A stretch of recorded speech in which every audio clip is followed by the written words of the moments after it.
away. I beg you, take it all away. The pain it causes, it makes me wish I could fade away. If they knew what you knew, they probably shun me. I'm surprised you know it all and you love me. I know I'll break your heart. Body of death, give me rest. If my heart stops, then it don't hurt no more. Can't get worse no more. Can't pursue all these desires, it ain't cursed no more. No more lies about my worth no more. I understand the thoughts of suicide that do reside, but when I stop and think about my family, I feel new inside. I promise I would die 1,000 deaths before I cause them any pain, but somehow I end up killing everything. I cry for you. If you feel it dark, twisted, heart-wrenching, hate to see your own reflection, praying for an intervention, feeling guilt and feeling shame. I just call on Jesus' name, praying daily, can you take away this pain? Take the thorn away, still it remains. I feel the same, I know that I'm healed, but still feeling sane. Satan would love to see me give up and throw up my hands. He say I'm guilty, but you say I'm clean. If you feel it dark, twisted, heart-wrenching, hate to see your own.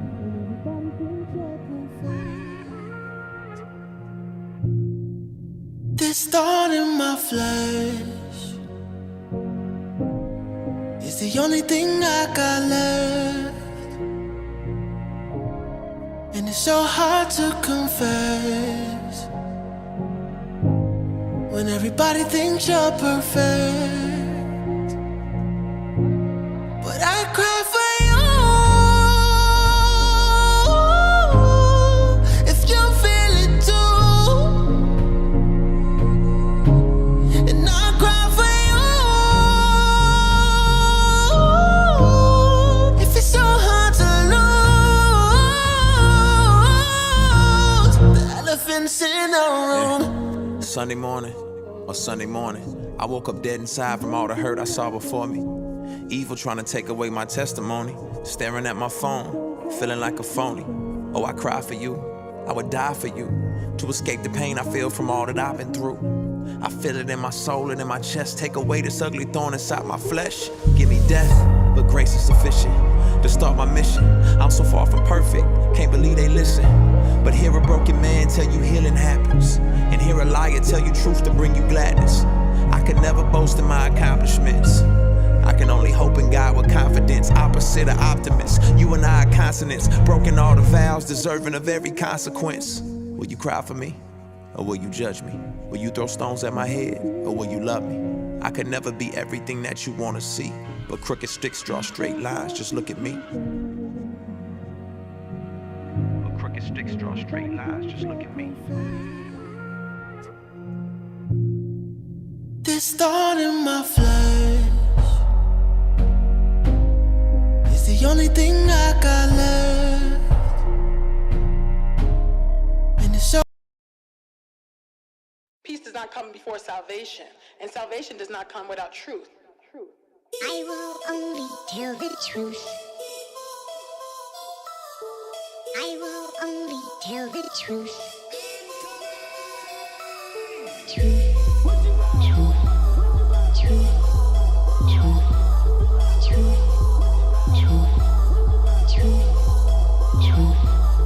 Truth. People wonder, is he woke or just a new slave? Oh, religion, he just covered it with new change. Trapping out the church, he ain't really fake. He divisive, he don't rep the king, he just want the fame. Ah man, now they acting like it's suddenly political. Told me shut my mouth and get my checks from evangelicals. Boy, my mama raised me on Angela and Eldridge. Chuck Berry made it, but the credit went to Elvis. No, you never knew that. No, you think I'm too black. I just think I'm too real. I grew up on Tupac. You grew up thinking that the Panthers were some terrorists. I grew up hearing how they fed my mama eggs and grits. Craig, they say you should follow in the steps of King. I say you forgotten how they shot him in the streets. I ain't really changed, it's the same old rebel. Still a radical, I'm passionate, it's just another level. AT told me I should fight back, they don't like that. Just know if you rock the boat, you better have a life raft. BJ told me I should fight back, they don't like that. Just know if you rock the boat, you better have a life raft. And it is time. 6 days in a row. What is up, everyone? Welcome back to Hack Smarter Live. My name is Tyler, and I just realized I have light mode turned on. Here we go. That was blinding my eyes as soon as I opened it. But yo, super excited to have all of you joining me for another night in a row. I don't know how many days I'm going to keep this up, but we have made it to day number 6, which is honestly more than I thought I was going to be able to do in the beginning. Let me pull up chat. see who was all hanging out. If you are, there's a bunch of people lurking. Hey, just say hello in the chat. We'd love to hear from you. Love to hear where you're joining from. But we have Thicolo with the first chat. We got Bottleneck. We got Monte Sunday.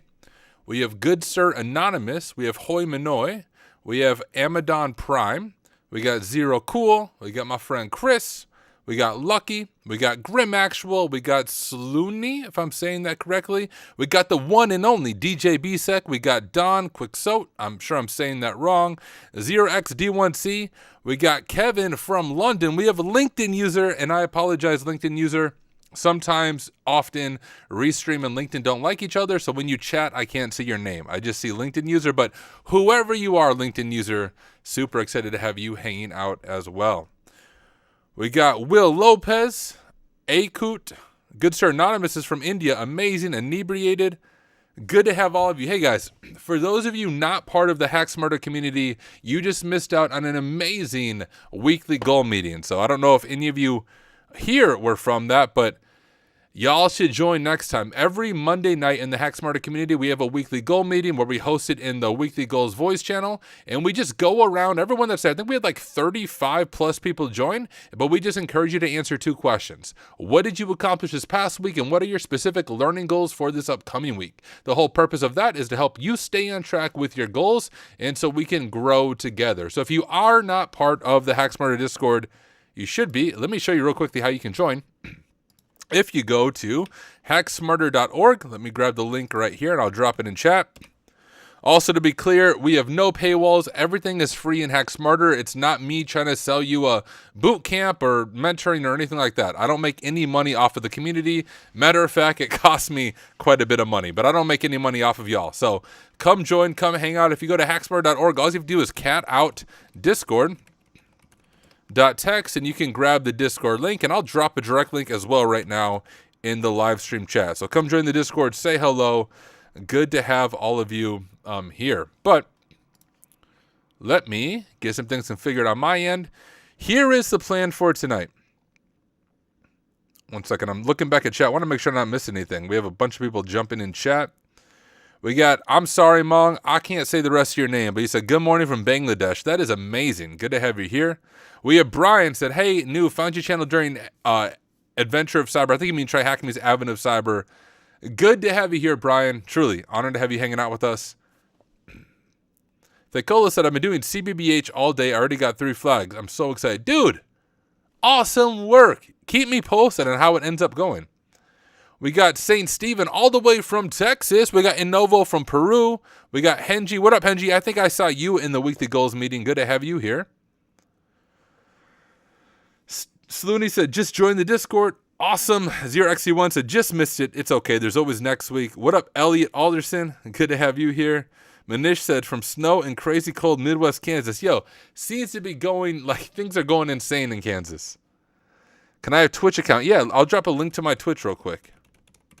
Thank you for the reminder. So, for those of you watching, I am live right now on 3 different platforms, so you can join on whichever platform works best for you. But I am live right now on YouTube, LinkedIn, and Twitch. On YouTube and LinkedIn, you can just find me under my name, Tyler Ramsbey. And over on Twitch, I stream under the name Hack_Smarter. So, YouTube and LinkedIn, Tyler Ramsbey. Twitch is Hack_Smarter. Join whichever platform works best for you. I monitor chat in all of them.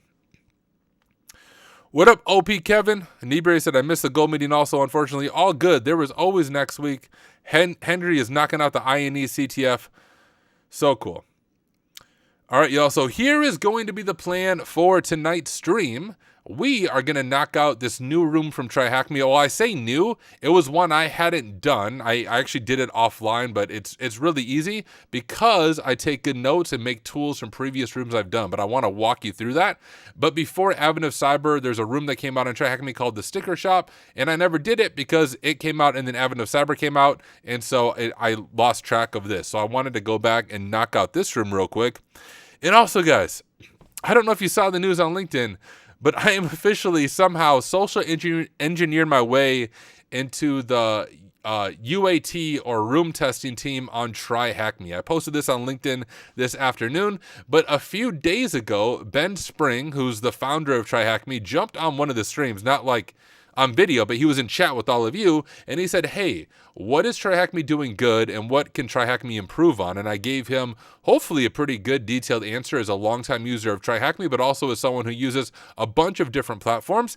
And like 2 days later after that, I got a DM from a mod at TryHackMe and said, hey, Tyler, do you want to join the UAT team? And I was like, yes, absolutely. So what that means is it's a volunteer role. I do get a free sub to TryHackMe, and not only that, I also get a business license to TryHackMe, so I get access to some of the business features on the platform, which is exciting, but I will get early access to all of the TryHackMe content, all of the rooms, so that I can provide direct feedback to the room creators alongside a team of about 10 people. So my goal on that is to help TryHackMe improve in whatever small way I can, and some of the feedback I gave, more specifically, like one of the things I said TryHackMe can improve on is having the standalone machines be more realistic and less CTF-y and puzzly, so I will push hard for that in whatever influence I have over at TryHackMe, but I'm excited about that to help out. So once again, just volunteer role, but any way I can give back. TryHackMe is a platform I started with, 3 years ago, I think, is when I made my first TryHackMe account. I can actually see,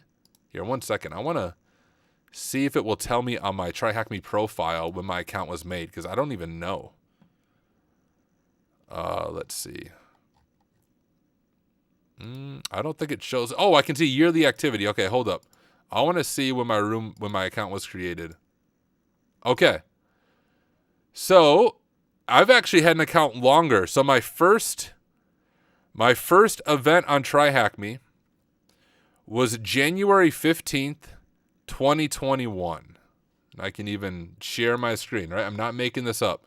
So that's how long I had been on TryHackMe. I know some of you have been there longer, but I've been part of TryHackMe for a long time. So my first event is, I think, right here, January 15th, 2021. So I've been part of TryHackMe now for like 4 years, which is crazy. It is the platform that I got started on, and it has grown leaps and bounds from when I started, both in the number of people, but also just in the quality of the releases and the quality of the content. So I'm excited about that.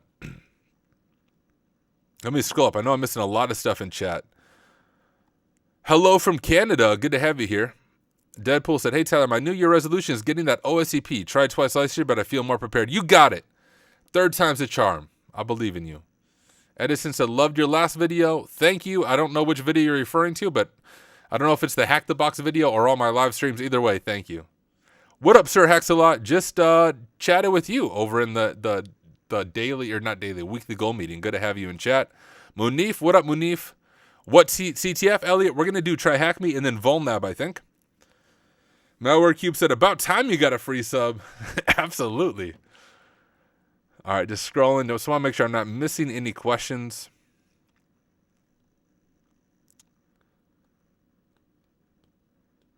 I agree with you, Moz 228. That was my feedback to TryHackMe. Also, guys, another fun thing I just found out about today is, as you might know if you follow TryHackMe, TryHackMe releases a new challenge room every single Friday. And guess what? The challenge room for this Friday is created by this guy known as Tyler Ramsbey. I based the entire room on real CVEs or 0 days that I have found in some software and made the entire room around that. So this Friday, you will see a room drop, and I am the creator of that room. So make sure you give it a shot. That will be... Actually, I don't know how many rooms I've created. I'm curious. I think my 3rd room? Here, let me check real quick. Yeah, so I created CyberLens as an official challenge room on TryHackMe. And then I created Hack Smarter Security as an official challenge room. And then this one will be my 3rd official challenge room on TryHackMe. I created it like a year ago, but they have a very long pipeline for the room, so I'm glad it's finally getting pushed out. It is an easy rated room, so it's not going to hopefully trip you up too much. It'll be very OSCP-like. So if you're studying for the OSCP, it's about at OSCP level is what you can expect from the room. And yeah, good call, Bottleneck. TryHackMe has a new flashier sale, 25% off right now. Y'all need to go sign up because it is like the cheapest it's going to be all year. Let me pull this up. I don't know if it'll show me in incognito mode the current price. Oh yeah, so I don't see it here, but I saw it in my email. 1 second. Let me check my email. And my other email. I have like a shadow account on TryHackMe that I use for bug bounty. Like when I've had a few times. I think I need one more bug to get the bug bounty thingy, but I've been able to do bug bounty. Like I've hacked TryHackMe, but to do cross account attacks, I have a shadow account for that purpose. I can't find it. Can someone tell me the price of it right now? I know it's a flash sale. I think it's still going on. Oh, I found it. There's 20 hours left. Guys, oh my goodness. So this discount, I feel like a marketing shill right now. But no, this is actually a really good discount. I will pull it up on my screen. I don't know why you can't see it if you just pull it up on the website, but I got it to my email of my shadow account. But if you go to TryHackMe, the code is NEWU25, and with that, you can get a TryHackMe membership for $7.88 a month, which is like an incredible, incredible price. So I just dropped that in chat. But that is going for 20 more hours. So if you do not have a VIP sub to TryHackMe, it really is worth it. I don't get a kickback if you get a sub. I don't actually work for TryHackMe. Some people have been confused on that. I even saw someone say in Discord like about some challenge that even Tyler was fed up with this challenge, and he's on staff at TryHackMe. Not on staff in any way, shape, or form. The closest thing is I'm a volunteer now as a room tester, but I don't work for TryHackMe. I'm not paid by TryHackMe. Well, besides my free sub now, but I don't have to say nice things about them. But I do enjoy the platform. But there you go. 25% off, $7 a month, almost $8 a month for a sub, which cheapest you're going to find the entire year, as far as I know. But okay, let me close this out.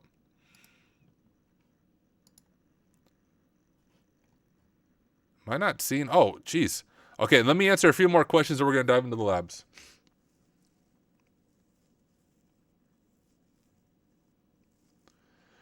Zero Cool said the sim rooms were excellent in AOC this year, real life stuff, and this is my feedback to encourage the platform for more blue team rooms or realistic ones.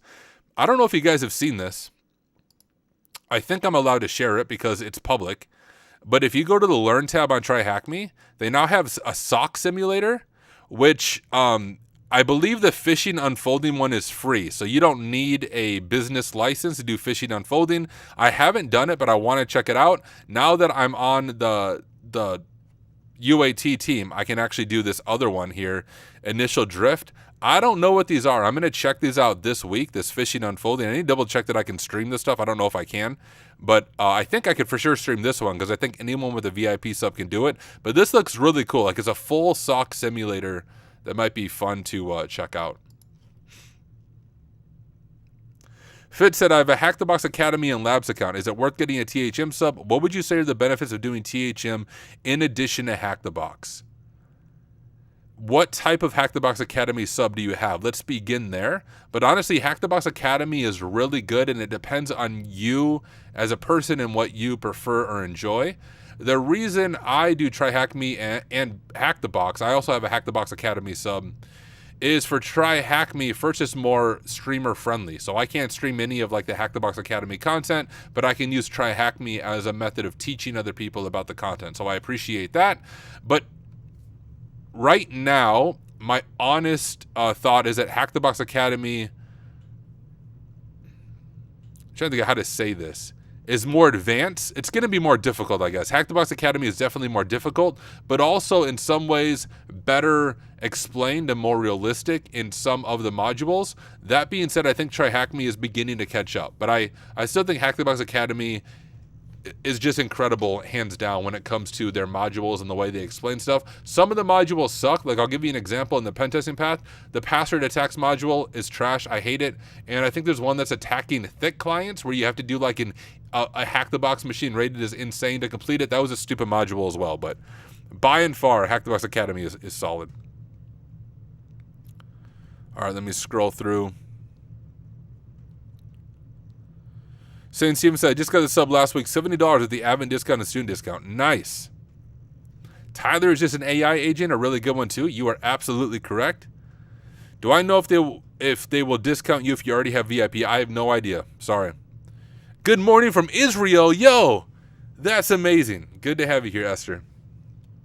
How do you rename your terminal tab? Okay, so this is how you do it. If you have the standard terminal here, you can do Alt Shift S. That's the hotkey you always see me doing, right? Once again, Alt Shift S on your keyboard to rename it. Otherwise, you can also right click and rename session. Sir Hacksadlot said, hack the box over THM, just my opinion. And it's so hard to compare them evenly, because where Hack the Box really shines is their standalone machines. Like, they're super well done. Where Hack the Box, I think, has the biggest weakness is the confusion on pricing and subs. Like, it's super confusing how in Hack the Box, to get access to all the content, you need a VIP sub like on their main platform. Then you need an Academy sub on the Academy. And if you don't have a student email, a .edu email, the Academy price adds up. I think it's like 20 or plus more a month to get access up to tier 2 content. Whereas TryHackMe, as I just showed you, you can literally pay $7 a month that unlocks basically everything. So, yeah, there's ways that TryHackMe is better than Hack the Box and ways that Hack the Box is better than TryHackMe. For sure.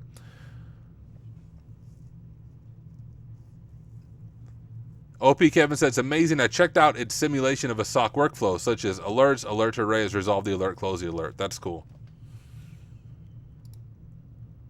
Okay, well, let's go ahead and knock out this room. Like I said before, this is a room that released right before Advent of Cyber. Ask if I could. I can't explain Hack the Box pricing. I got a really good deal. I work as a pen tester, and I get a training budget every single year. I don't even remember the total. But for Hack the Box Academy, guys, I got the gold subscription for the year, which unlocks like everything, which is amazing. So I have access to all of Hack the Box Academy content. Their tier 3 content, specifically like the senior web pen tester content, is amazing. I'm excited to dive into the more advanced Active Directory stuff, but the tier 2, but also tier 3 content in Hack the Box Academy is amazing. It's just really expensive. Oh, compared to OffSec though, it's super cheap. Screw OffSec. Yeah, you're right on Harrison Wells. I agree with that. Nice. Yeah, I agree, Chris. I still don't know how the cube thing works. Why can't they just use like dollars? I mean, I don't want to convert my currency to some virtual currency. It feels like some like cryptocurrency trading I have to do to purchase modules on Hack the Box Academy with cubes. I just don't understand why they chose that as their method of unlocking things. Like, there has to be a way to do it that is simpler. I don't know anyone who actually understands how the cube process works. Like, maybe IPSec, maybe, but maybe not. Maybe IPSec doesn't even know how the cubes things work. I don't know. The cubes are confusing. Which laptop would you recommend buying, Tyler? Somewhere around 1,000, off topic. I'd have to take some time to research. I would recommend, unless you really need a laptop, to get a desktop computer. You'll get much better specs at a lower price if you buy a desktop, and then it's easier to customize as well.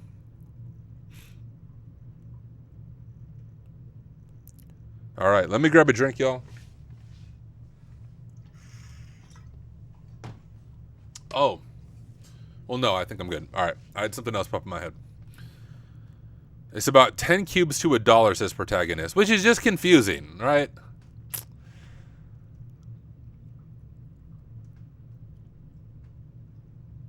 I'm dreading when I finish my THM content, have to jump back to Hack the Box. I use both pretty evenly. But all right, let's go ahead and dive in to the sticker shop. I'm going to start recording for YouTube. I am going to turn off chat just in the minor chance we get like some troll jumping in here. I'm still watching the chat. It just won't be on the screen. Yeah, I agree, Deadpool. I'll shout out for the people in the back, but yes, use Ubuntu as your primary OS and not Windows. It will cause everything to run better. It'll cause all your VMs to run better, and screw Microsoft.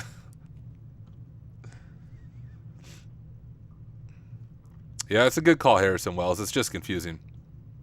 All right, let me start recording. Here we go. Hey, what is up everyone? Welcome back to another video. In this video, I'm going to give you a detailed walkthrough of the new The Sticker Shop room on TryHackMe. Now, it's probably not super new to you, but I totally missed this room. This came out right before Advent of Cyber, and at least for me, it was overshadowed by Advent of Cyber, but this is a really cool room and relatively realistic because it's a client-side attack using cross-site scripting in order to reveal a hidden flag. Now, of course, you're not trying to reveal hidden flags in a real pen test, but cross-site scripting is something that I don't think is talked about enough on platforms, and the reason for that is in order to learn cross-site scripting, you generally need a bot or a user interaction on the back end. But if you want to do bug bounty or get into pen testing, cross-site scripting is something you need to understand and all the different things you can do with cross-site scripting. Generally, when it comes to cross-site scripting, people think, hey, maybe I can use cross-site scripting to read a session cookie and then hijack that session cookie, and that might be possible, although not likely depending on how the cookie security settings are set. But here's the thing, with cross-site scripting, you are able to execute JavaScript in the context of the victim's browser. Now, let me explain my terms a little bit. JavaScript is client-side code, so you're not getting like a reverse shell by any means. Client-side means not server-side. It means you're affecting the person, not the back-end server. But if you're able to attack, for example, an administrator with JavaScript, you can do really anything the administrator is able to do if you're able to get the correct payload. One of the CVEs I found, actually I found a few CVEs with cross-site scripting, but one of them allowed me to use cross-site scripting to elevate my privileges to an administrator and then to abuse a file read process. So really, I use cross-site scripting to go from a low-level user to full file read on the backend server as root. So there's some cool ways you can chain cross-site scripting together, and this room shows one of those ways and how we can use cross-site scripting to read remote files. So without any further ado, let me go ahead and share my screen and we will dive into this room together. Now, I already jumped on the VPN. I have the target IP right here, but let me go ahead and grab this IP and we'll add it to our Etsy host just so we don't need to remember the IP. So let's jump over to my terminal and we'll do sudo nano Etsy host. Type in our password and we'll jump down to our bottom here and we'll call it sticker shop-thm. See if I can ping it, and I can. Beautiful. So let's read what we are doing. It says, your local sticker shop has finally developed its own webpage. They do not have too much experience regarding web development, so they decided to develop and host everything on the same computer that they use for browsing the internet and looking at customer feedback. Smart move. You would be surprised, though, how often this actually happens in small businesses. Can you read the flag here? Well, let's go ahead and try to read the flag first. So I'm going to copy that, and I'm also going to open up Kaido. Kaido is what I use when I'm doing CTFs because it's more affordable than Burp Suite Pro, but provides more features than Burp Suite Community Edition. We will create a project, and we will call this Sticker Shop. Like so. I'll go over to Intercept here, open up the built-in browser. And we will go to HTTP sticker shop-thm. And you can see connection refused. So we don't have anything right there. If we look over to this, over to the TryHackMe room, it looks like it's on flag or on port 8080. So let's go ahead and try that and just see, hey, maybe we can read the flag. And we get 401 unauthorized. So first, let's go ahead and just see what other ports might be open on this machine. We can do that with RustScan. You could also use Nmap. I like to use RustScan because it's easy to remember the syntax to find all the ports and then pass them over to Nmap. So here's how I like to open up my scans. We'll do RustScan-A, sticker shop-thm, and now what this is going to do is going to scan every port with RustScan, see which ports are open, and then we're going to say, hey, any open ports, I want you to pass over to Nmap and run the -A flag with Nmap. Now, if you know your Nmap flags, that just means, hey, I want you to throw like all the enumeration scripts at this, and let's see what is running on these ports. We'll go ahead and run that, and while I do that, let me look over at chat, making sure I'm not missing anything. Scroll, scroll, scroll. Something about NVIDIA launching a 5070 laptop. Cool, we'll check that out. That sounds like a solid one. Hi, Tyler. I can't access HackSmarter. Keep giving me 403 error. So I have a web application firewall in front of HackSmarter because someone tried to DDoS the website, and it could just be your IP is from one of the countries or IP locations that AWS bans with their WAF. I will send you a direct invite link to join the Discord, though, real quick. while we run these scans. So we'll go to hacksmarter.org. Let me go ahead and cat discord.txt. And you should be able to join the community with this URL. All right, let's jump back to this. You can see exactly what I was saying. So first it ran Rust scan, and it found port 22 open. That's, of course, going to be SSH. And we have port 80 open right here. And then it's going to run nmap against it with -A to see what might be running on these ports. But we honestly don't really need to wait for the scan to finish. We know this is going to be a web app based challenge based on the room description, and port 22, we don't have creds. So if we find creds, maybe we can use that, but we can see just looking once again at the description of the room, it says, hey, can you read the flag here? So we don't need to get remote code execution or anything like that. We just need to read the flag and see what information we are able to get. So let's see what this website looks like. If we jump back over to here, we have this. Welcome to the Cat Sticker Shop. We only sell stickers at our physical store. Please feel free to stop by. So we'll jump over to this. We have home. That's what we're on right now. There's a few other things that we can do, and I always like to set my notes up. So let's jump over to my notes. And first, we're going to do an H1 for enumeration. And then underneath enumeration, let's do an H2 for nmap scan. And the cool thing about Notion, which is what I'm using, it creates a table of contents for us. We're going to drop the nmap scan information in there. Anytime there's a web server running, there's two main scans I like to run. I want to do a brute force search for any directories that might be open, as well as fuzzing for vhosts. Although that's not really needed on this machine, I like to do it on every single machine to develop the muscle memory, and hey, you never know what you might find. So let's go ahead and do an H2, and we'll call this dir search, and we'll drop in that for our results, and we'll do another H2, and we'll call it vhost to look for virtual hosts, and we'll drop that in as well for our results. If we look over to nmap scan, you can see that our scan is done. We don't need a lot of this stuff. I think we'll just back up to maybe right here. We'll go ahead and copy that, jump over to our nmap scan, go like so, and we have the two ports that are open. Over here on dir search, what this is going to do is going to be a directory brute forcer. So it's going to try a bunch of different directories at the end of the web server to see if there's like a /secret or a /admin that maybe isn't exposed on the main web server. So let's go ahead and get that scan running. We'll do dir search /u http sticker shop-thm port 8080, and we'll kick that off and let it run. Change it to dir search. We'll also scan for vhost just for good enumeration. And I just made a wrapper for FFUF for this. You can get it out of my GitHub at Tenebrae93, but really it just uses FFUF on the back end. I just always forget the syntax for scanning for virtual hosts, so I made a custom little tool for that. Whoops, if I could type in the right tool one. You can see it just takes a domain, word list, URL, and FS filter. So let's go ahead and run this against this domain. We'll do sticker shop-thm for the domain. Our word list, we can use dirbuster directory list 2.3 medium.txt. Our URL is going to be sticker shop-thm on port 8080. Our FS filter, we can begin with 1, and then we can change it. FS filter means filter by size. We know if the vhost doesn't exist, it's size 1655. So let's go ahead and change this now to 16. Whoops. I don't have numlock on. Cool. There we go. 1655. And then we should be good to go. Looking over at chat, make sure I'm not missing anything. Peace out, Sir Hexalot. Good to have you here. Hey, random question. Who is your favorite box creator? Probably XCT, now that I've been doing his stuff on Vulnlab. Or my friend Amoeba Man, one of those two. Bottleneck said the command you do opens a bash box. I tried doing it and it does not work for me. I can do something similar. Yeah, it should, although I'm using 3 of those dots. So if we jump back over to Notion, I'm actually going like this. 1, 2, 3. So not 2 of them, you have to use 3 of them. But when you do that, it should open up a bash box. So 1, 2, 3. And on the third one, it opens up the box for us. All right, we have vhost running. We have our dir search running, which isn't finding anything too interesting. Let's go ahead and check out this website.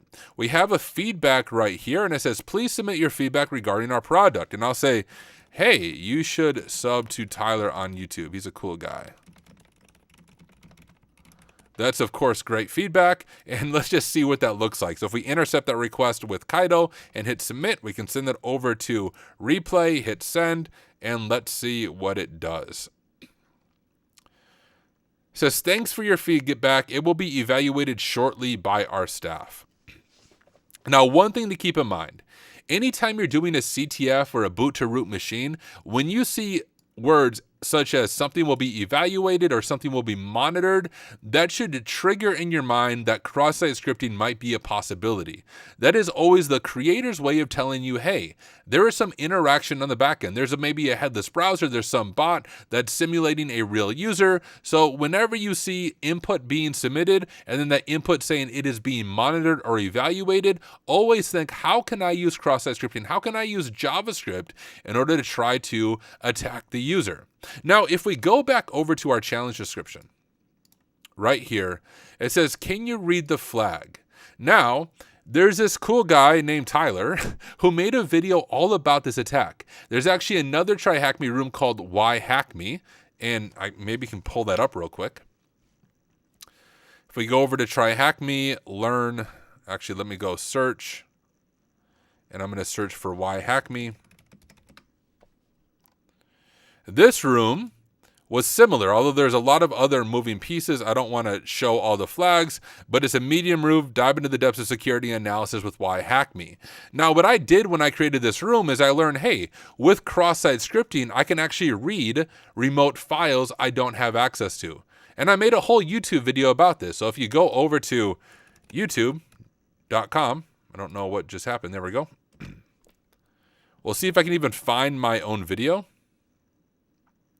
Let's see if I can find it. Tyler Ramsbey, read remote files with cross-site scripting. There we go. Reading a secret. Oh, that's local file inclusion.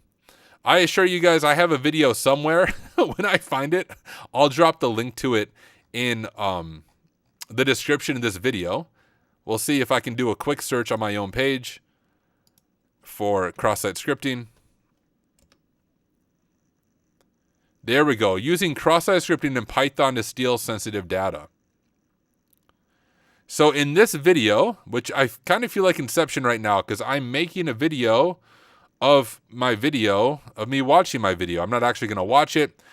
But here's the lesson I want you to take away. I went through a machine on TryHackMe called Why Hack Me, and on that machine I encountered a form of cross-site scripting I had never exploited before. And because it was new to me, I ended up making a script about it and releasing a video about it to cement my own learning.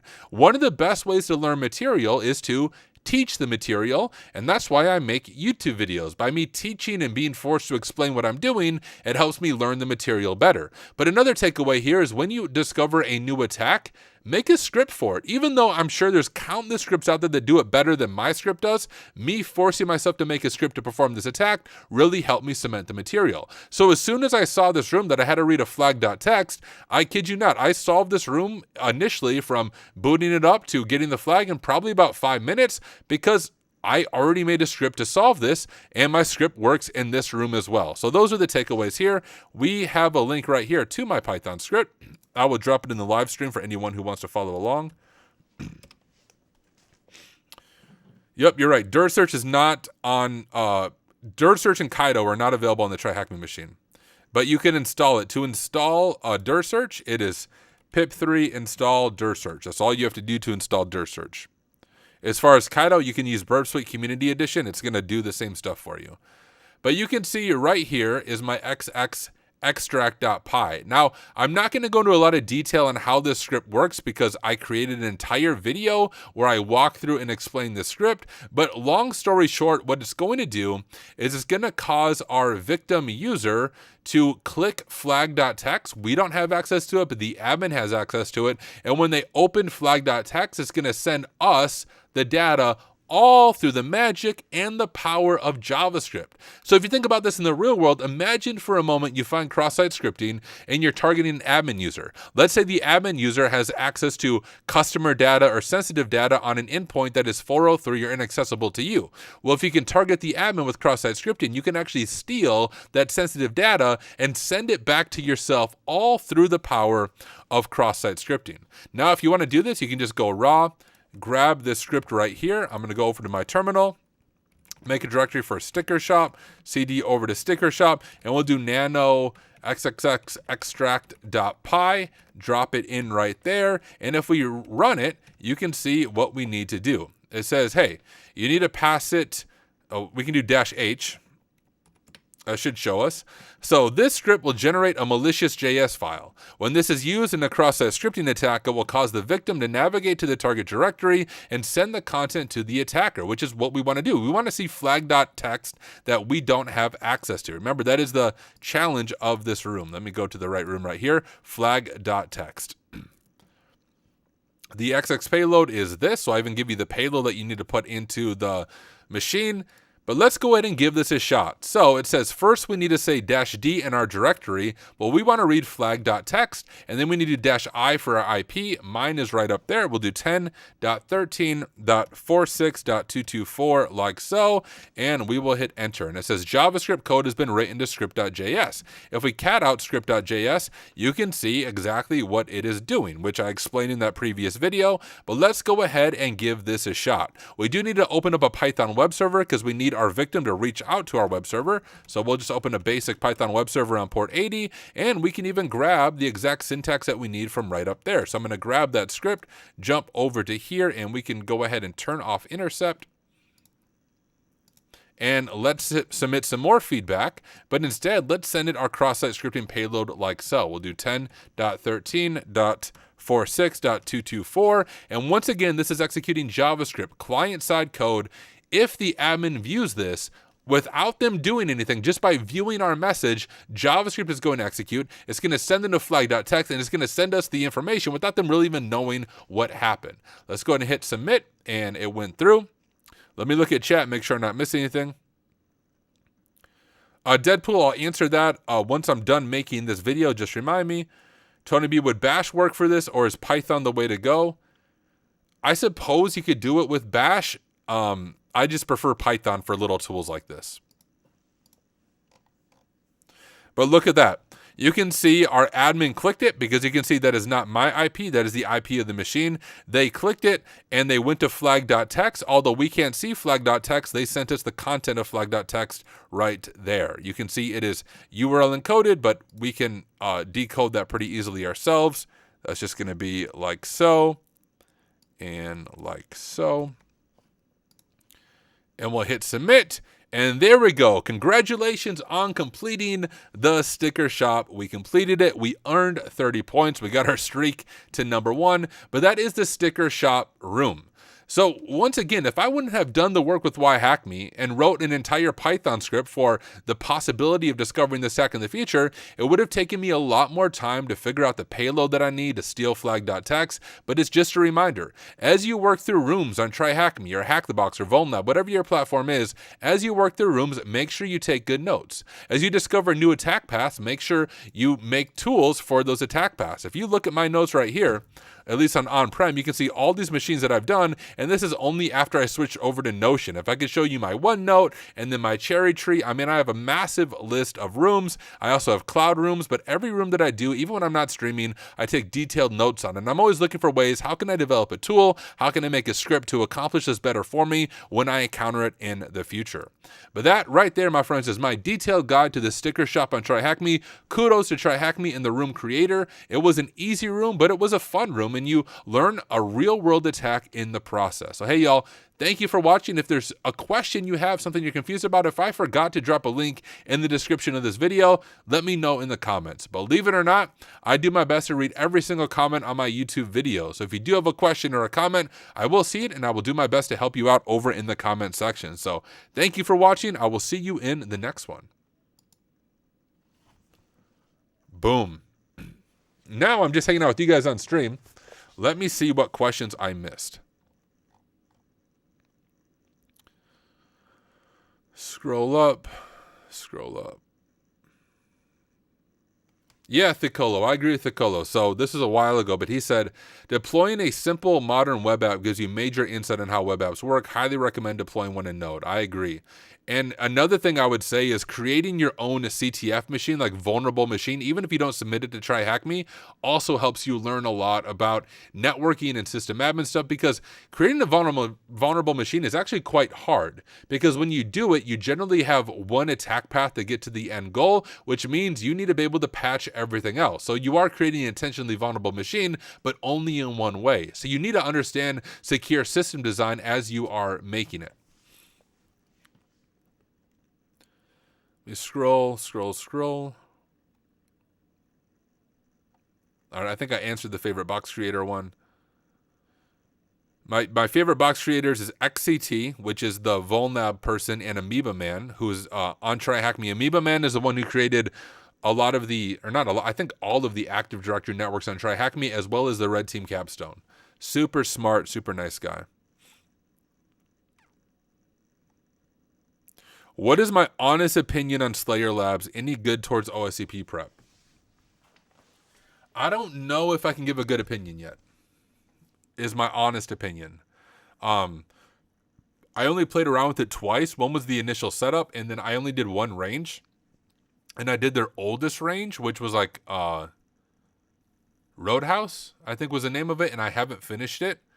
But based on looking at their platform and all of the pivoting you have to do, especially I think their newer ranges have a big focus on Active Directory and pivoting around. I do think it would be good OSCP prep, but honestly probably overkill. I'm quite certain Slayer Labs is going to be significantly more difficult than anything you encounter on the OSCP.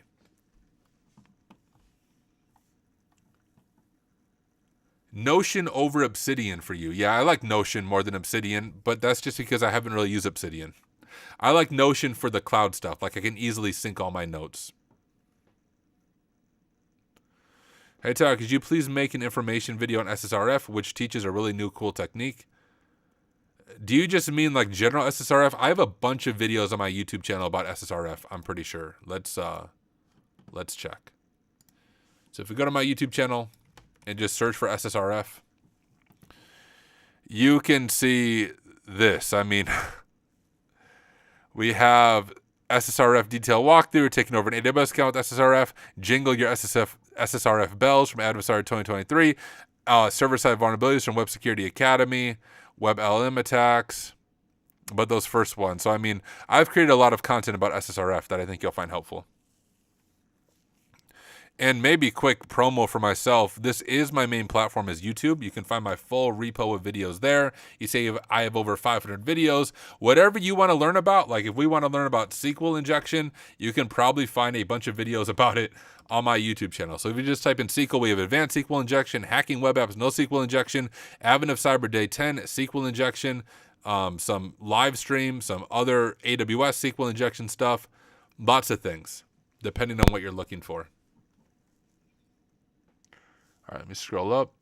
Nishinga said, so when you sent that malicious JavaScript in the feedback box, when the admin views it, do they see the script or is it hidden when they open it? It would that one would be hidden. They wouldn't even really see it happening, depending on how it's all. I don't know how it's processing on the other end, but with just the script.js, it's something going on in their browser in the background. They likely wouldn't see anything going on. Now that you mentioned the Red Team Capstone THM, is that good for OSCP or is it too much? It's good for OSCP, but once again, more difficult than what you'll encounter on the OSCP. If you go to, I think it's in my playlist. Let's see. Right here. So if you want to get a feel for the Red Team Capstone, here is me going through it live. So this is not me like doing the room ahead of time and then streaming it. I did Red Team Capstone live, blindly, and worked my way through the entire challenge. So you can see it took me, I don't know. We have 8 parts, over an hour each part. So 10 to maybe 15 hours to make it through the Red Team Capstone. The OSCP took me, well, I was stuck for the first 5 hours. After I was no longer stuck, I essentially completed the OSCP in 3 hours. So that shows you the difficulty difference between the Red Team Capstone and the OSCP. Tyler, do you think Hack the Box CTFs are harder than THM CTFs? Yes.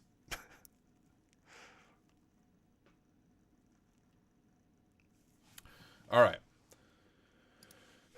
Give me just 1 second. I'm going to grab that video we just made and make sure I get it thrown in the right area so we don't lose it. Rename the sticker shop walkthrough. Cut. Let me drop that on my external hard drive real quick. Ready to be published. I'll get that uploaded to YouTube later. Boom. RFI. Do I have any videos on that? Let's find out. Remote file inclusion. Oh, let me go to videos. I don't see. I'm pretty sure I have done some. I've done some videos on LFI, but maybe not RFI, but they're very similar.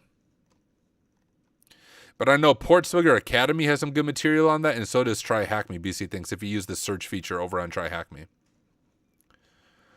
But okay, guys, what we are going to do for the rest of our stream, let me close out the TryHackMe stuff real quick. Terminate that machine. Is some Vulnlab. Going into it blind. The goal is just some basic enumeration. I don't have as much time to stream as I had over the winter break because my kids are back in school, which means I have to get up early in the morning again. So I can't stay up till like 1 a.m. like I was doing multiple days in a row. 3 hours in the OSCP for the whole exam. Yeah, I have a video that explains in more detail, but in summary, this was my OSCP experience. I did not do much of their labs. I did my own prep via TryHackMe and Hack the Box, and I was not a fan of the Pen 200, but I also went through it back in like 2021 or 2022. I've heard it's gotten a lot better since then, and it actually prepares you more for the exam. But anyways, I didn't like their lab stuff when I went through it, so I was just like, all right, I'm going to the exam. I signed up for 90 days of lab time, didn't even do the full 90 days. I think I took the exam like 60 days after signing up for the lab time. And I was stuck on the exam for the first 5 hours. Now, my issue was I did not do the bonus points. And I don't even think those are a thing anymore. Back when I did it, there was bonus points if you did all their lab stuff and submitted flags. I did not do the bonus points, which means the only way for me to pass the OSCP was to make sure I completed all of the Active Directory chain they give you. Well, I figured, hey, if I can't complete the AD chain, there's really no point in me doing the rest of the exam. So for the first 5 hours, I kid you not, I was stuck on the AD chain, not because of Active Directory, which this is the stupid thing about it, is if they want to test my AD skills, they should test my AD skills, not my weird CTF skills to get to AD, which is a change they made. Now on the OSCP, it's an assumed breach scenario where you begin with low-level AD creds on the AD chain, which was a beautiful decision because once again, you want to test Active Directory, not your weird CTF skills to get to Active Directory. But anyways, when I did it, you had to get into the AD first. So there's an external server. You have to break into that, compromise that, to then get into the AD. And I was stuck on the external server. Obviously, I can't give that many details. Well, really any details at all. But I was stuck. All right. After 5 hours, I went upstairs in a very bad mood and told my wife, like, I'm pretty sure I'm going to fail with the 0 points and I'm changing my career again because obviously I do not have it out to be a pen tester. I mean, I was super discouraged being 5 hours in with no points and took a break, came downstairs within minutes, realized what silly thing I was missing and was no longer stuck, and then had 80 points after 3 hours. So it took me a total of 8 hours to clear the exam, but realistically speaking, I did nothing for the first 5 hours. After I was no longer stuck, in 3 hours, I compromised all of the Active Directory set, compromised like 2 of the standalone machines, got user on another standalone machine. I don't remember how I did it all, but I had 80 points after that time and called it at that time and then wrote my report. So I literally did the exam and wrote my report, and although I could have stopped, I made the proctor watch me the entire time I wrote my report, even though it wasn't needed, because I figured OffSec has to pay the proctor per hour, so the more time I take from the proctor, the more money it's going to cost OffSec. So I made sure that proctor stared at my screen while I wrote my report in Microsoft Word. That was my OSCP journey.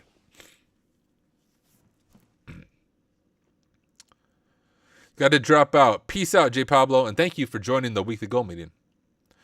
Is the OSCP or any hands-on exam open notes? Yes, it is all open notes. The one exception is like on the OSCP, you can't use LLM, so you can't use like ChatGPT and stuff. But ChatGPT wasn't a thing when I did the OSCP. Young Muffins, it's up to you. I think with CPTS training, you'll be ready for the OSCP. It's significantly harder than OSCP. Yeah, so the way the write-up works, Henry, is you get... Oh, sorry, guys. I forgot I still had chat removed. The way the OSCP works is you have 24 hours to do the practical part of the exam, so the hacking part, and then you have another 24 hours to write the report. You're not proctored when you write the report, but because I finished my exam so early, I wanted to make sure OffSec got charged the full rate, the full hourly rate for the proctor that was watching me. So I could have stopped the exam, but I literally made the proctor watch me write my report in Microsoft Word for I don't know how many hours after that, just because that's how vindictive I am.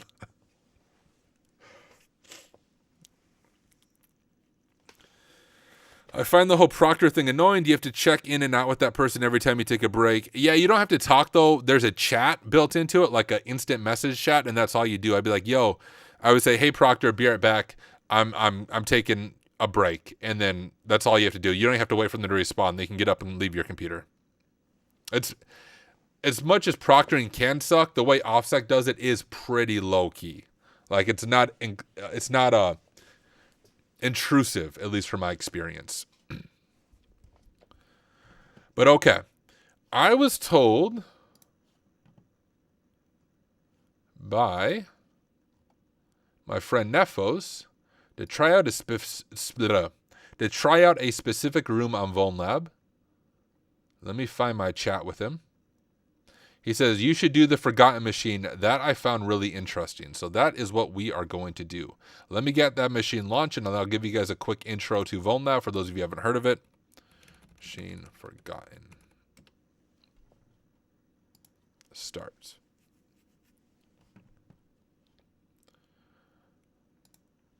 All right. And let me turn on chat here as well. Now, for those of you who haven't heard of Vulnlab,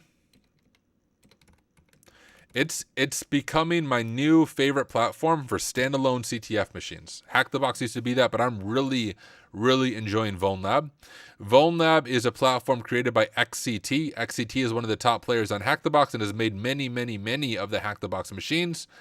And so, yeah, that's what it is. It's a lot more difficult than Hack the Box. So if you say, like, TryHackMe is kind of down here, beginner-friendly, Hack the Box is right here, Vulnlab is up here. So even more difficult than Hack the Box, but very realistic labs. I always get stuck on them, which is fine. I use it as a means of learning. So that is what Vulnlab is. So we're going to dive into a Vulnlab machine called Forgotten. I'm guessing it's on the machine page. I don't even know the rating, but my friend Nefos is like, hey, do Forgotten. So, okay, it's easy, but I'm telling you, easy on Vulnlab is not easy by any means. It is created by XCT. So this is the machine we're going to try, and I'm going into it blind. So I have not prepped ahead of time. I have no idea what to expect on this machine. So you'll see my full thought process, my methodology, and this is also kind of low-key, chill, hangout. The way I approach Vulnlab, there's no way I can solve these in one stream. And so once I solve a machine, I will come back. Why is my stuff so high here? My CPU usage. Am I running something? Oh, shoot. Let's stop some of this stuff. And stop that. Anyways, I will come back and then make a standalone video for it after I solve it. But we're not going to solve this machine in this stream. I can promise you that. My CPU usage is still really high. Did I install the crypto miner on accident? That should not be that high. Oh, Firefox is just like eating it. Why? Here, 1 second. Whoops. I almost pulled up Mount Hackett. Give me just a second, guys. Oh, wow. It was Vulnlab's website. Watch this.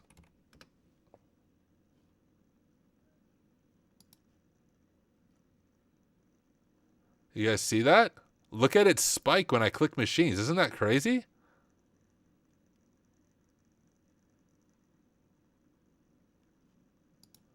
Maybe it's Dark Reader on Vulnlab site. Now I just, for my own curiosity, I kind of have to figure this out. No. There's something with their website that my Kali VM does not like because watch. It immediately drops. You see that? Maybe it's just a weird Firefox with their website thing, but that's odd. All right. Anyways, we won't have that open. Let me go ahead and create a page for my notes. We will call this machine Forgotten on Vulnlab. And the way you actually launch machines on Vulnlab is with Discord.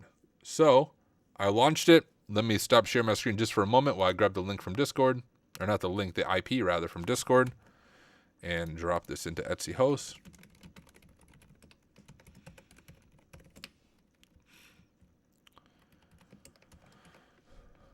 Oh, I can go back to sharing my screen. So we'll do this. We'll call it Forgotten-VL for Vulnlab. And you know what? It would be a good idea to go on the VPN, don't you think?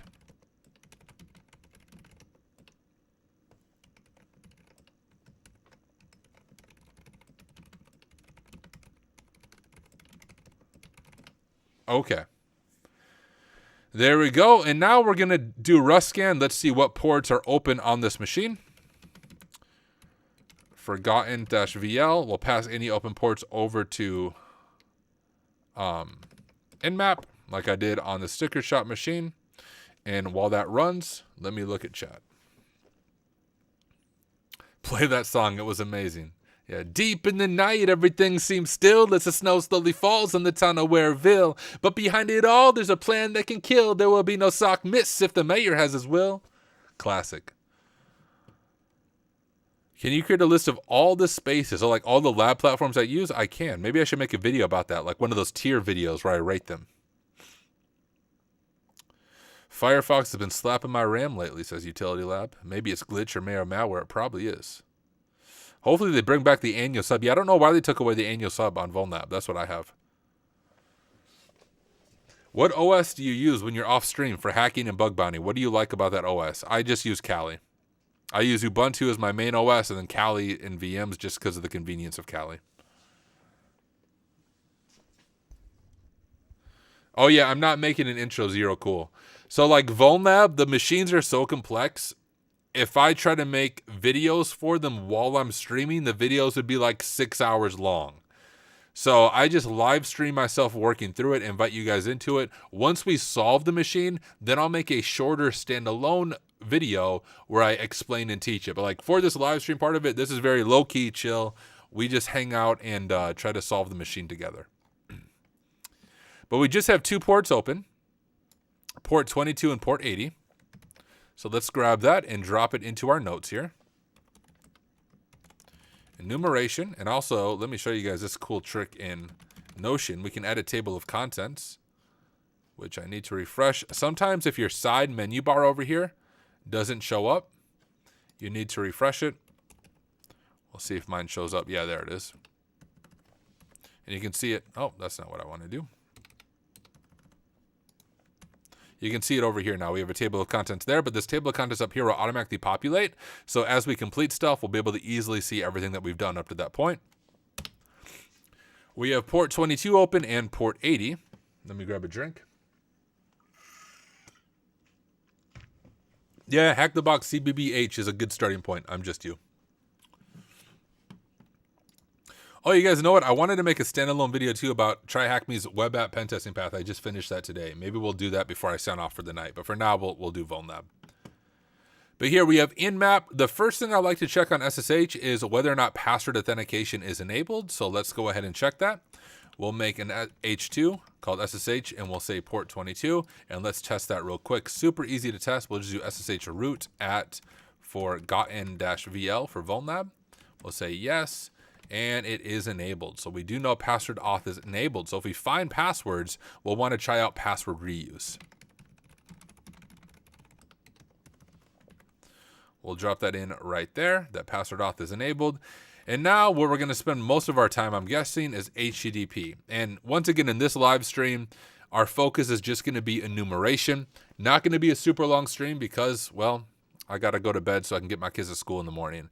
But tomorrow night, if I keep up this streaming streak, then we'll dive more into exploitation. But once again, the goal right now is we're going to do some basic enumeration, see what we're working with, and hopefully get to exploitation in tomorrow night's stream. But here in HTTP, there's always a few things I want to check. One thing I want to see is dir search. We'll run dir search against it, see what open directories there might be. We'll also check for vhosts. And then we'll also just look at website features and see what we're able to abuse. And once again, cool thing about Notion, you can see it auto-populate here. And if we scroll up, you can see it auto-populate here. So if we click dir search, it will bring us directly to that spot in our notes. So let's go ahead and kick off some of these scans before we even look at the machine. We'll do dir search /u, HTTP forgotten/VL for Vulnlab. We'll let that run. Let's go ahead and do vhost as well.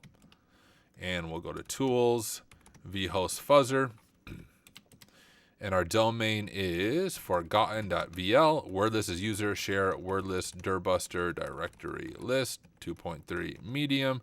URL is forgotten.vl. FS filter is 1. We'll, of course, update that. It looks like we have a range of size here. We have everything from 270 up to 280. I'm just going to do, let's say 270 to 290. That should catch most of the non-existent vhost, and I was wrong. So we'll do 290 to 300. We'll see how that does. I've never used RustScan. Can you use it on pen test, or does it cause issues like mass scan? You should be able to use it. I usually just use Nessus, though, on an actual pen test. What is my go-to nmap parameter? So, yeah, if I were to do nmap, and that's how I used to do all my enumeration, if I was doing nmap on this machine, here's what I would do. I'd do nmap-p- to scan all of the ports. I would do forgotten/vl, and then I would do pn to ignore host discovery. I would do v because I'm impatient and I want to make sure it's in verbose mode. And I would do t5 just because, once again, I'm impatient and I want it to go fast. I would hit enter, and I would wait for all the ports to show me what ports are open. And then I would do an nmap-p 2280-a to throw all the enumeration scripts at it. Forgotten-vl. pn-v, and I would do that, and it would do the same thing RustScan just did for us. It would use the -a capital flag on port 22 and port 80 to see what is open for us. So if I was using straight nmap, looks like it's having some issues there, but straight nmap, that's exactly how I would scan it. Those are the parameters I would use. But let's go over to here and check this out. Forgotten.thm, and first of all, it's not thm, it's Vulnlab. VL.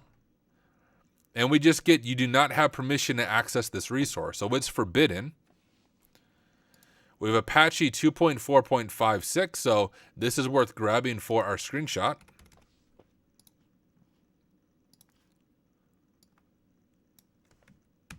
We'll grab that. I use Flameshot for my screenshots, if you're wondering.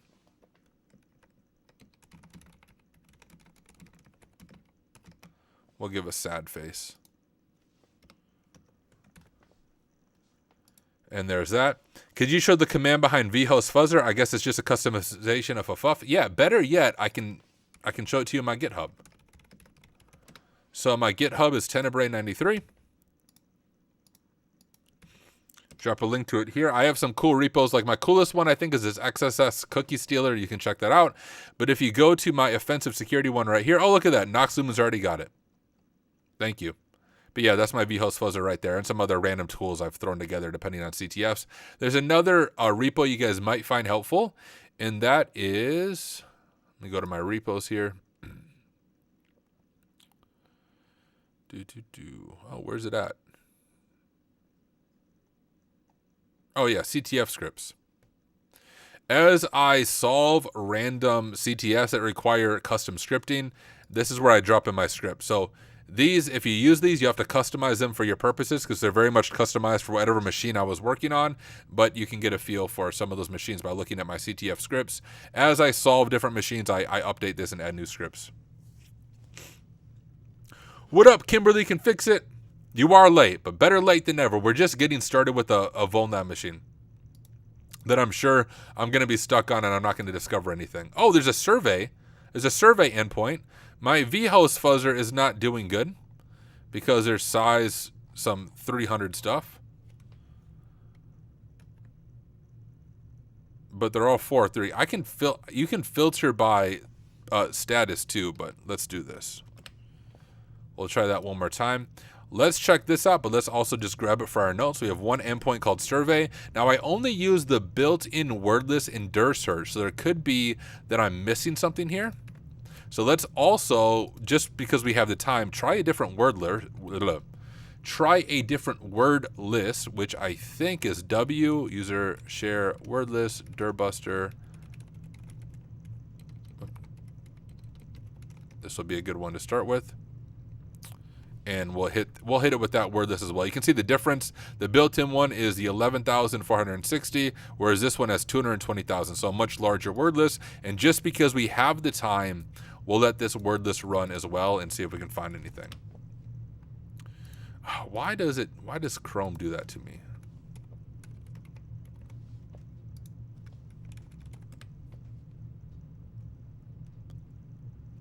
Okay, cool. We found something. See, I'm sure I won't know much, but enjoy following along and watching. Well, that's all that matters. Welcome to the party, pal. I don't have real sound effects like Jerry. I have to make up all my own sound effects, but I've seen Lime Survey somewhere. Huh. Where have I seen this? I did another CTF machine that used Lime Survey because this looks familiar. Here's the beauty of notes. Let me first just open this in a new tab. See if I'm going crazy here. Although, I don't know if it was a machine that's public, like one I can share, so I do have to stop sharing my screen. But I'm going to use Notion and look for Lime Survey. Yes. It was on a Hack the Box machine. Is this Hack the Box machine retired or active? Because I don't want to break their rules.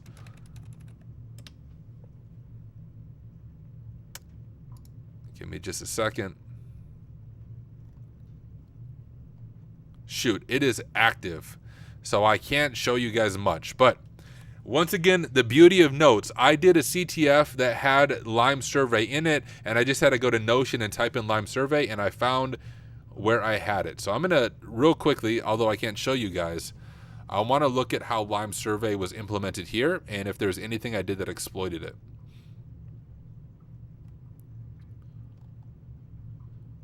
Get some version information. Here's a token. We have username enumeration, it tells me.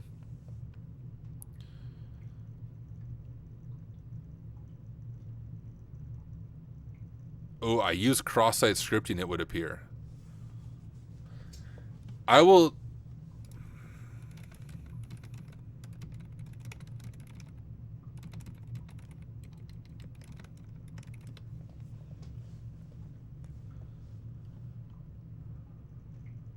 There's a potential RCE for Lime Survey. Okay, so there's a lot of things to check. I can't show you all of it. Yo! What is up, the Shy Hat? Hold up, let me pull up Twitch because freaking Restream doesn't show me raids, but that sure looks like a raid to me. Let's see if it pops up. It always takes a second, but when I see two people say hip hop hack, I know that's a Shy Hat raid, likely, but if it is, I don't know why Twitch still isn't showing me. It always takes a little bit, but I do want to say hello. Even if you're not a raider, I see a few of you. Welcome. Welcome to the party. Right now, we are working through a machine on Vulnlab. Vulnlab is a platform. There we go. Now it finally came through. It says, we raiding. Sweet. Vulnlab is a platform created by XCT, one of the top players on Hack the Box. We are just like blindly stumbling through a machine. I'm actually not going to be streaming too much longer because I do have to wake up early to bring my kids to school, but I want to at least do some basic enumeration on this machine. Hopefully we'll get to exploitation tomorrow, but that's what we're working on. What were you guys working on, Shy Hat? Let me know.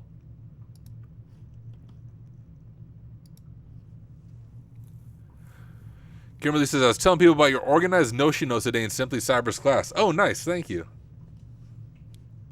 Thank you, thank you. But anyways, there are a few things that we can check on Lime Survey. And what's most interesting to me is it seems like it hasn't even been installed.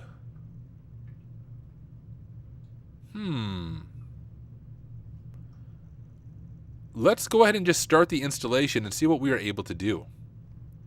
Oh, wow. Is this an old version of it? 2008 was a long time ago, unless it's just their default copyright. Let's do I accept. Oh, look at this. This is giving us a bunch of information about the backend server. You can see it's telling us our PHP version, our memory. We have MySQL. And we have the Lime Survey version. Okay, a lot of good information here. Let's go ahead and grab this for our notes. All right, so we'll grab like these right here. We have this. We have Lime Survey 6.3.7. We'll want to look up vulnerabilities in that. We'll go here, and we will see this.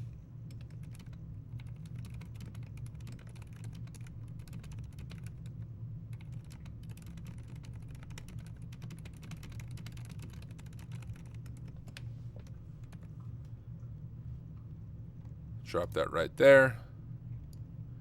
And we're going to continue to go through this, but let's go to make a quick to-do list here of things that we want to check, right? So research Lime survey 6.3.7. That PHP version is relatively new. I don't think we're going to find anything, but we can at least jot it down. But there's not going to be any crazy RCEs there. Yo, what up, Neffos? We are just starting on Forgotten. I probably won't stream long. We just started it. I just want to do some initial enumeration before we call it a night and hopefully get exploitation tomorrow. But good to have you here. Let's go ahead and do next. And we can actually configure the database here.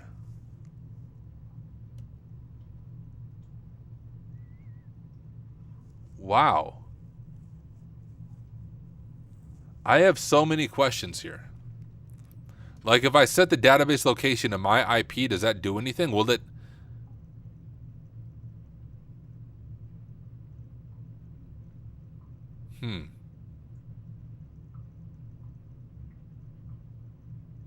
I don't know.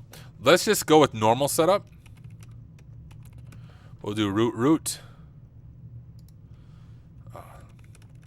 But I have a feeling it might be helpful to actually change the database over to us. But for our own experimentation, we'll just work with what's here. But I have a feeling we might come back to this when I come back tomorrow night. But we'll just go from here. I just want to get a feel for what this is going to be like. But this is different than the... This is different than the Hack the Box machine that uses Lime Survey. This isn't how the Hack the Box machine uses Lime Survey. You know, before we go through with the full database configuration, I know there was some RCEs for Lime Survey when I found it in that other CTF I was doing. So let's just look this up a little bit and see what information we have here. Yeah, this is what I was thinking. Let's check out a few of these. Because they were like authenticated RCE, but if we're setting up the environment ourselves, well, obviously we're going to be authenticated. Yeah, Amir, that's what I'm thinking, something like that. Can FlameChat record video or only does screenshots? It only does screenshots. I use OBS for video, which is what I'm streaming with right now. What's the version, homie?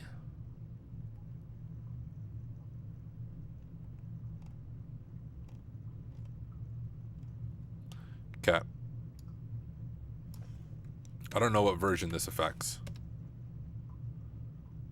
Oh, 5.2.4. So that's not going to help us. This is a very, very old version of Lime Survey. Is that what this is for as well? I believe so. Same thing. Old version of Lime Survey.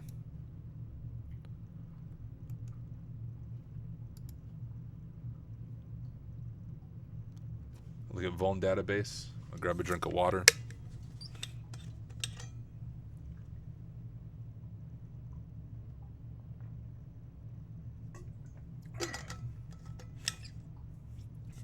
But I have a feeling the key is really changing the database to our machine and intercepting that request.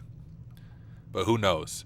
There's also a hint page. So I can't show you guys the URL for this, but there is a page for Vulnlab members that provides a hint on each machine. It's not like a very detailed hint, but it might save us from some rabbit holes. So let me see if I can find the hint page for this one real quick.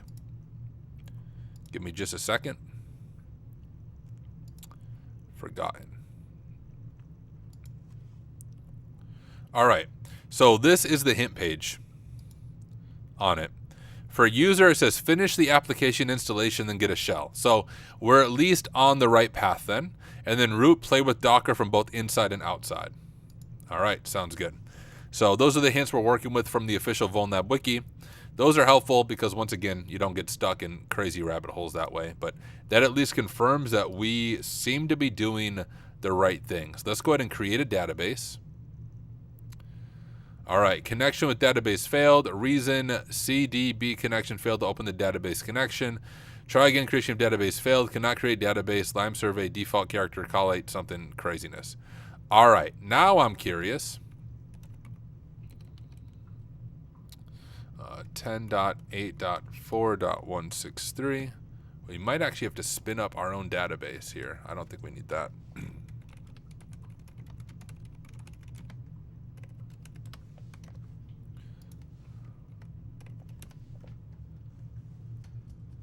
I just want to see what happens here when it tries to make the request.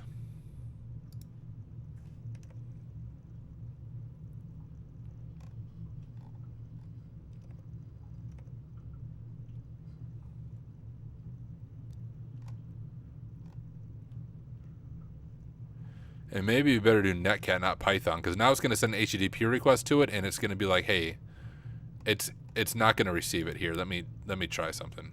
This isn't on, right? Why is this broken? Come on, start over. Start over, survey.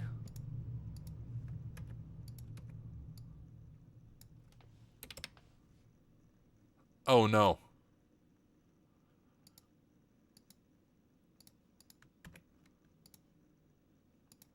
Okay, no, I think it was trying to connect. All right. Let me use netcat.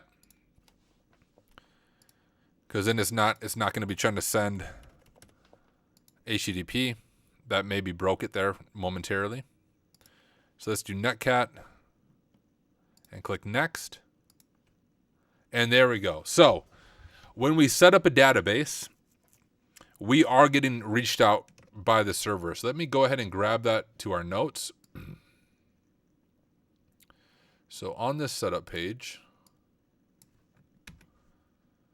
I don't even know what to call that. I mean, technically it's SSRF, but I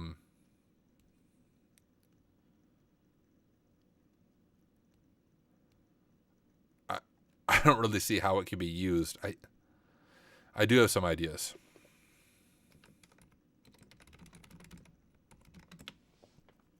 The reason I'm hesitant to call it SSRF is it's like clearly intended functionality. Peace out, Zero. Cool if you're heading out.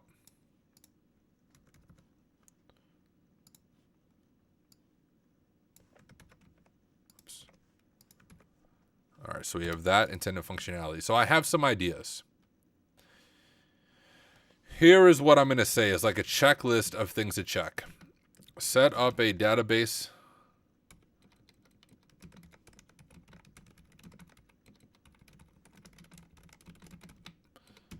Locally connect to it from the machine. Use the SSRF to try and scan local ports. Those are my two ideas. Let me begin with this one because it's easier. If I refresh this, close this,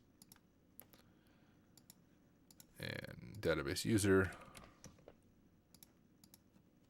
Okay, I'm just going to copy this with 306, throw in a common database thing in there, turn on intercept.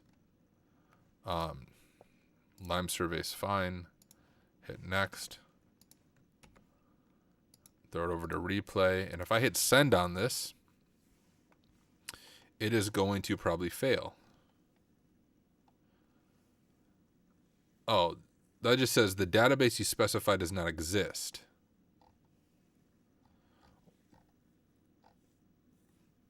Wonder, geez, I have so many ideas in my head. If I just change this to localhost, we get that same error, which tells me it's hitting a database. Right? Because, well, maybe not. What, guys, I'm so bad at trying to think through stuff and talk at the same time on a machine like this. If I put in my IP without running anything, what kind of behavior do I get? I get the same behavior. The database doesn't exist. The database you specify does not exist. So what if I do, can I get different behavior by scanning a port that I know is open, like port 22? I cannot.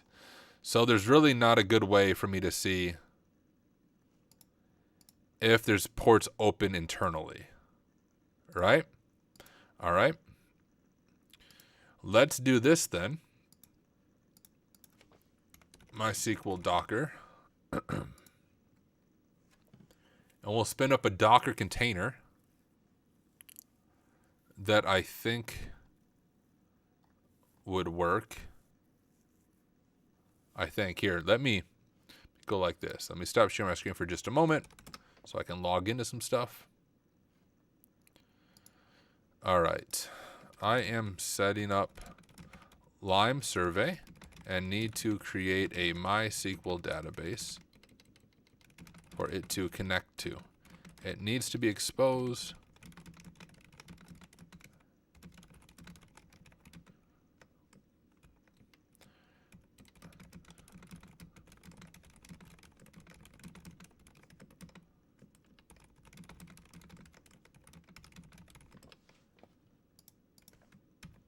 Instead of me guesstimating, we're going to be the lazy person and not read the docs. I see you're using Kaido instead of Burp Suite. May I ask if it offers any particular advantages? Yeah. So I actually use Burp Suite Pro for my actual job as a pen tester. But the reason I use Kaido on stream is the free edition of Kaido does not rate limit you on attacks, whereas Burp Suite Community Edition does on things like Intruder. Like Intruder is not even usable in Burp Suite Community Edition unless you use Turbo Intruder. Whereas Kaido, even the free version of Kaido, you can use Automate, which would be similar to Intruder. And if you're a student, you can get a full year free sub to Kaido's professional license with a .edu email. So I use it on stream because it's more accessible and more affordable for people who are just learning, in my opinion. All right. That looks good to me. Looks good to you guys? We'll update our root password though. Hack Smarter 123. Same password as my bank account. Database Lime Survey. MySQL user is user. Lime Survey password. You know, we'll make our MySQL password Hack Smarter 123. We're just gonna call our user. Yeah, Lime Survey user is fine. Let's go ahead and give this a shot. Okay. Yeah, Tyler. You have to run it as sudo because you didn't put yourself in the Docker group on your own machine because you're dumb. All right, let's see if that works. Vulnlab AD Chains Lab be good for OSCP prep. Based on my experience with Vulnlab, it would be good, but it's going to be an overkill. Like, guys, the OSCP really isn't hard. And I know that might blow people away, but it truly is an entry-level pen testing exam. I found the exam fun, but not particularly challenging, besides when I was stuck. You have to remember, the OSCP is designed in such a way that you can compromise all the machines and the Active Directory chain in 24 hours. It's not designed to be super difficult, so a lot of the labs a lot of labs elsewhere are going to be more difficult than what you encounter on the OSCP. Thank you, Tyler. Won headphones. Dude, amazing. Did you win that from TryHackMe's Advent of Cyber? If so, congratulations. That's awesome.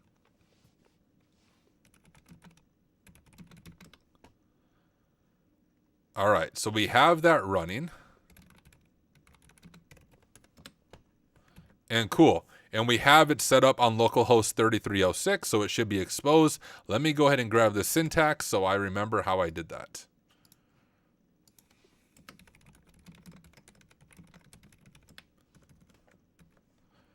Like so, we have our user information there. So now, if we go to previous, we are going to change this to our IP, 10.8.4.163 on port 3306.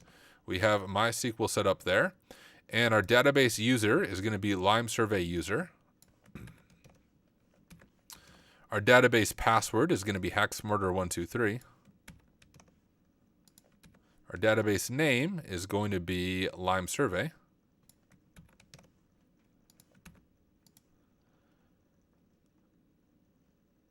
Our database is not shared, so we can leave that blank. And let's do next. Cross our fingers. Boom. All right. We did it. We set up a MySQL database locally with Docker. And as we are configuring Lime Survey, it successfully found our Lime Survey database. And it says, do you want to populate that database now by creating the necessary tables? Populate that database.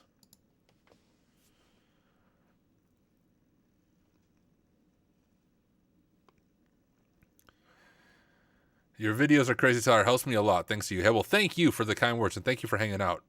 Are there any Hack the Box machines that you say are like the OSCP AD chains? Yes. If you check out TJ Null's list, look it through his list, or the other person, his name starts with an L. I'm blanking on his name, but he also has a good list of OSCP-like machines. He's actually part of the Hack Smarter community, but I'm blanking on his name. He'd be another person. What just happened there? No. Oh, there we go. No. What? What happened?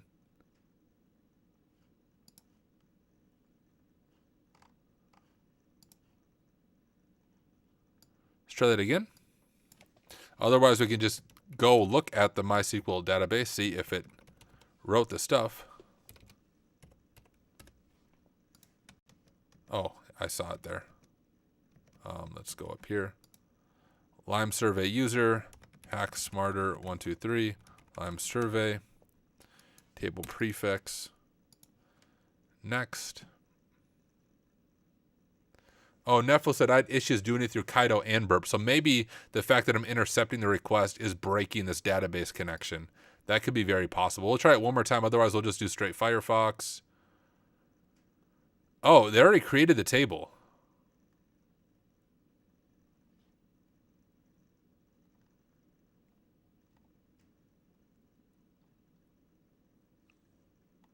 Okay. Well, guys, there, Lane Kusanagi, if I'm saying that right. He has a great list on OSCP-like machines. Guys, we have a really good place. Like, I think this is a good stopping point. We know our way forward. And in tomorrow night's stream, we'll finish setting up this database. I think it might be breaking because I'm proxying the request through Kaido. So we'll redo this process tomorrow night, but I'll just use basic Firefox to set things up. And then we should be able to set up the database and hopefully figure out a way to get an initial shell. But I think this is a good stopping point at this point in time in this machine. But hey, I have streamed every day so far in 2025. My plan is to keep up this streak tomorrow night. So tomorrow night, we're going to focus on continuing to work through this machine. But so far, pretty cool. I'm happy that I'm not fully stuck, and I think I've identified at least the correct next step. So we are in a good spot here. We could very quickly look at the database.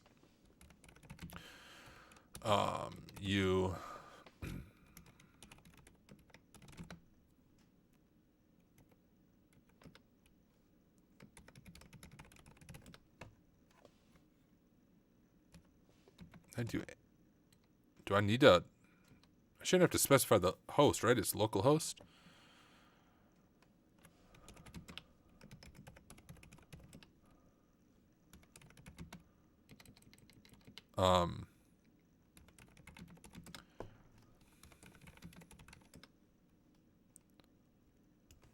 I think it's H for the host, right?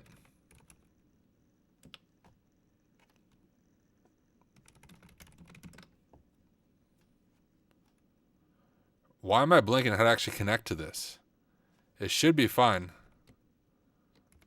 Oh, capital H. Why does that not work? All right, I'm doing something very newbie right now.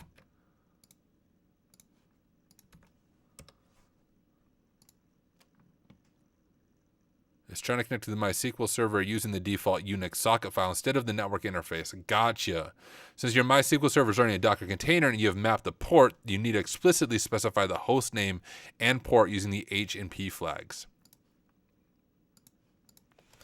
Gotcha. Although our username isn't root, it is Lime survey user.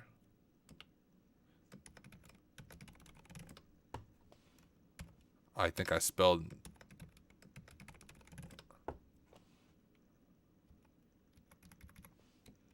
Oh, if I could spell Lime survey, that'd be a good starting point. Was that the name of the user, right? Okay, let's just try root. And we'll use the root password.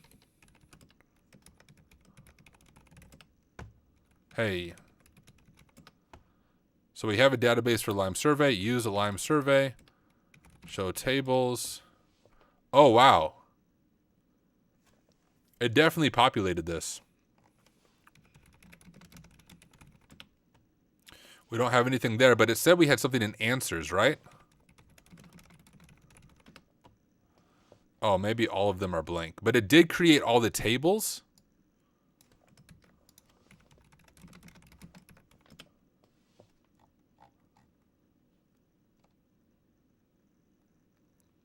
Is there any of this that might be interesting to us? Just curious if it populated anything. It seems like it created the tables, and then after the tables were created, it broke, probably because I'm proxying it through Kaido, and that messed it up. So, all right. We'll continue from here tomorrow. Because it's not configured properly, and I'll just say connect to the database locally. We'll drop that syntax there. But basically tomorrow we'll set up a new database. We'll do it through Firefox instead of proxying through Kaido. That should prevent the database from breaking when we set it up. But I think we have pretty good next steps. I'm sure not even close to solving the machine, but at least I'm not fully stuck. We found the survey. I knew what Lime survey was from a previous machine I did, so I'm counting that as a win. And my idea of connecting to my own MySQL database seems to be the correct path forward for now. So we're in a good spot. Glad I'm not fully stuck. We have, oh my goodness, almost 100 people hanging out with us. What is up, everybody? So exciting to have all of you here. This is crazy. I'm just looking at the channels. We have more people on Twitch than YouTube for once. Usually it's the other way around. We have 44 people on YouTube, 52 people on Twitch. Unfortunately, LinkedIn doesn't show me how many people are watching on LinkedIn. I don't know if it will tell me when I pull it up. Yeah, LinkedIn is just silly. I don't know why it doesn't work so often like the other streaming platforms, but crazy, guys. Thank you, everyone, for taking the time to hang out with me. I'm going to use this opportunity of all of you being here for self-promotion. So for those of you over on Twitch, I do stream on Twitch. I love Twitch, but for my main platform is YouTube. And that's where you can find like 500 plus videos on ethical hacking, pen testing. I have 30,000 subs over on there. So if you do not sub to me on YouTube, do me a favor and do so, just because that is my main platform. But when I live stream, which I've been doing every single night, I stream on LinkedIn, YouTube, and Twitch. Wait, you can watch on LinkedIn? Yeah, you can watch on LinkedIn. Just go to my LinkedIn profile and you can watch. But I stream on all three platforms. So truly for the live stream, you can join on whatever platform works best for you. And honestly, I think Twitch has the best streaming quality. Even when I watch them back and forth myself, Twitch has higher video quality for the live stream. So for the live part of it, I prefer Twitch. But truly, you can join on whichever platform works best for you. But I have noticed, like, this has been kind of an experiment for me, and I could even show you guys on Restream. But I thought if I stream every single night, will that actually increase the number of people who watch, or will less people watch because it's like, oh, he's doing this every night, it's not as interesting? And so far, every single stream, I've had more people watch on average. So I think like the first night was 60 on average, then it went up to 70, mid 70s, then to 80s, and I think we've been at 90 for a while. So streaming every single night seems to have consistently increased the live view numbers. So I didn't know if it would or not, but that's cool. My plan is to jump back on tomorrow night around the same time, continue working through this machine, but I do have young kids. I do need to sleep because I need to bring them to school in the morning, make them breakfast, and all of that good stuff. So do want to thank all of you for hanging out. I do want to raid someone though. So I usually say all you people watching on YouTube, come join Twitch, because usually there's way more on YouTube, but we have a bunch of people on Twitch. But if you are on YouTube, you should come join Twitch so you can be part of the raid. Even if you don't have a Twitch account, you can still watch on Twitch. You just can't chat, and you can still be part of the raid. But if you know what a raid is in Twitch, it's when we take all of our viewers and send them to somebody else. And you're always supposed to have a raid phrase or a raid term. Our raid phrase when we do the raid is going to be hack smarter, not harder. So when we raid, hack smarter, not harder, I'm going to see if there is any other hacking people streaming or if I'm the only one. Which, freaking A, does nobody ever stream? I swear. Consistently now. I am the only one streaming at night, and it makes it hard for me to raid another InfoSec streamer. But let me just look over at the different categories, see if I can find anyone. And also, if you guys know of anyone that you want me to raid, please let me know, and I'll be happy to raid them. But I'm just looking at my Twitch, the people on Twitch right now, seeing if I can find anyone hanging out.